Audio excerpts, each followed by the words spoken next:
Halo, assalamualaikum warahmatullahi wabarakatuh. Perkenalkan, nama saya Septian Maulana. NPM saya 22 14146. Saya dari kelas D, Universitas Pasundan Bandung. Di sini saya akan menjelaskan tentang subjek hukum. Apa sih subjek hukum itu? Nah, di sini dijelaskan tentang subjek hukum adalah pemegang hak dan kewajiban menurut hukum dalam kehidupan sehari-hari yang menjadi subjek hukum dalam sistem hukum Indonesia yang sudah menjadi barang. Tentu berdasarkan dari sistem hukum Belanda ialah individu dan badan hukum. Nah, di sini kecakupan subjek hukum ialah manusia dan badan hukum. Nah, di sini ada badan hukum. Badan hukum adalah subjek hukum dalam arti yuridis sebagai badan ciptaan manusia berdasarkan hukum, mempunyai hak dan kewajiban seperti pribadi.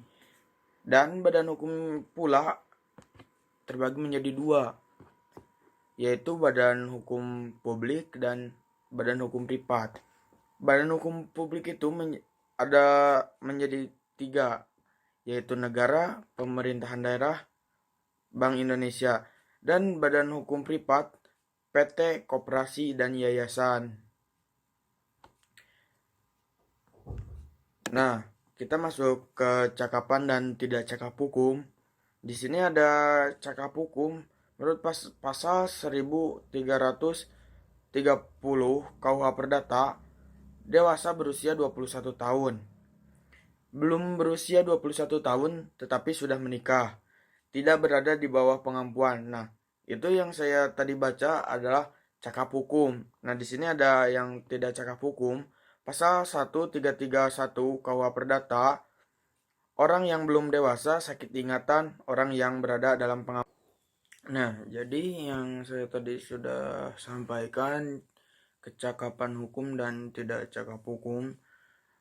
Secara perdata, kecakapan seseorang untuk melakukan perbuatan dan karenanya mampu mempertanggungjawabkan akibat hukumannya.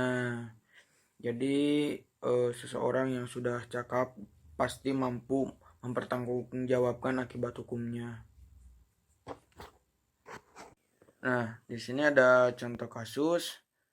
Ada dua contoh kasus. Yang ke satu, contoh kasus badan hukum privat. Seperti Pak Doni membeli produk dari PT Hayalan untuk menjualkannya kembali di toko Pak Doni sendiri. Nah, di sini Pak Doni itu adalah manusia dan PT Hayalan itu adalah badan hukumnya. Jadi di sini ada interaksi subjek hukum manusia dan badan hukum.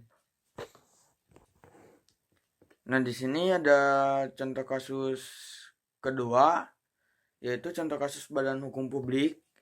Nah, di sini ada Bu Dewi mengajukan pinjaman kepada bank untuk menjadikannya modal usaha.